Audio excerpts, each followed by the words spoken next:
Iran पर पिछले एक महीने से ताबड़तोड़ हमले कर रहा अमेरिका अब नया टारगेट सेट कर रहा है। ट्रंप ने ईरान के तेल ठिकानों, खासकर खर्ग आइलैंड पर कब्जे की तैयारी का प्लान बनाया है। लेकिन रणनीतिक एक्सपर्ट्स का कहना है कि ईरान की असली ताकत किसी और जगह छुपी है, और वो है केशम आइलैंड, जिसे स्ट्रेट ऑफ हॉर्मुज की धड़कन कहा जाता है, क्योंकि ये ईरान की अंडरग्राउंड मिसाइल सिटी बन चुका है। फारस की खाड़ी का सबसे बड़ा द्वीप केशम करीब 1445 वर्ग किलोमीटर में फैला है, जो कभी सुंदर नजारों के लिए मशहूर था, लेकिन अब ईरान ने इसे अपनी बड़ी ताकत बना लिया है। ईरान के बंदर अब्बास से महज 22 किलोमीटर की दूरी पर मौजूद इस आइलैंड की भौगोलिक स्थिति इतनी अहम है कि ईरान ने यहीं से हॉर्मुज स्ट्रेट के सकरे रास्ते को पूरी तरह से अपने कब्जे में ले रखा है। यही वजह है कि यह द्वीप अब ईरान की सैन्य रणनीति का केंद्र बन चुका है। रिपोर्ट के मुताबिक यहां जमीन के नीचे ईरान का सैन्य नेटवर्क छुपा है। एक समय ओपन एयर जियोलॉजिकल म्यूजियम के रूप में मशहूर केशम आज जमीन के नीचे छिपे विशाल सैन्य नेटवर्क का घर बन चुका है। पिछले एक दशक में ईरान की IRGC ने यहां कई भूमिगत ठिकाने बनाए हैं, जिसे मिसाइल सिटी भी कहा जाता है।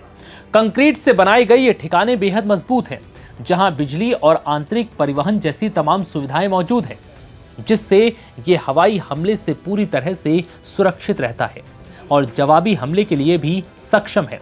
जानकारी के मुताबिक केशम पर कई तरह के हथियार तैनात हैं, जिसमें एंटी शिप क्रूज मिसाइलें जैसे HY-2, सिल्कवर्म और लंबी दूरी की गदीर मिसाइलें शामिल हैं, जो समुद्री जहाज को भी टारगेट कर सकती हैं।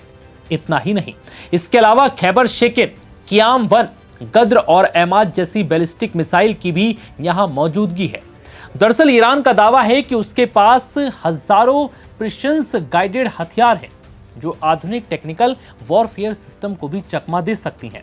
इतना ही नहीं, ईरान ने केशम के पास फ्लोटिंग सिटीज यानी तैरते शहर जैसे गुप्त नौसैनिक अड्डे भी बनाए हैं, जहां तेज रफ्तार हमलावर नौकाएं तैनात हैं, जो रॉकेट और माइंस से लैस है। ईरान को यहां सबसे ज्यादा फायदा इसकी भौगोलिक स्थिति से मिलता है, क्योंकि हॉर्मुज स्ट्रेट का पानी औसतन 200 फीट गहरा है, जो समुद्री माइंस बिछाने के लिहाज से एकदम उचित है। लेकिन केशम के तटों से छोटे छोटे सैन्य जहाज आसानी से निकल सकते हैं, जिससे दुश्मन के लिए उन्हें ट्रैक करना बेहद मुश्किल हो जाएगा। यही वजह है कि ईरान पूर्ण नाकेबंदी के बजाय नियंत्रित दबाव की रणनीति पर काम कर रहा है। अब जहाजों को केशम और आसपास के द्वीपों के बीच तय मार्गों से गुजरना पड़ता है। ईरान का केशम द्वीप, जो कभी अपनी प्राकृतिक खूबसूरती जैसे नमक की गुफाओं और हरा मैंग्रोव वनों के लिए जाना जाता था, अब अमेरिका, इजराइल और ईरान के बीच बढ़ते तनाव के केंद्र में है।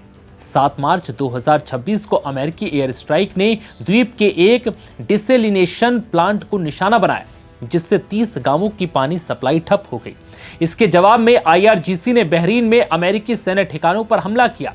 केशम लंबे समय तक ओपन एयर जियोलॉजिकल म्यूजियम कहा जाता रहा है। केशम द्वीप आज ईरान का बड़ा सैन्य ठिकाना बन चुका है। ईरान ने जहाजों को निशाना बनाने की चेतावनी दी तो समुद्री यातायात लगभग रुक गया। अब सिर्फ कुछ चुनिंदा जहाजों को ही रास्ता दिया जा रहा है। बाकी देशों को अपने जहाजों को निकालने के लिए ईरान से बातचीत करनी पड़ रही है। उधर अमेरिकी राष्ट्रपति डोनाल्ड ट्रंप की सरकार इस रास्ते को जबरदस्ती खोलने के लिए युद्ध पोतों का बेड़ा तैयार करने की कोशिश कर रही है और लगातार ईरान को धमकी दे रही है। ट्रंप कह रहे हैं कि अगर ईरान ने हॉर्मुज स्ट्रेट नहीं खोला तो अब हमले पहले से भी ज्यादा घातक हो सकते हैं और उनके उन द्वीप को निशाना बनाया जाएगा जो उनके लिहाज से बेहद अहम है। फिलहाल इस वीडियो में इतना ही। इजाजत दीजिए। नमस्कार।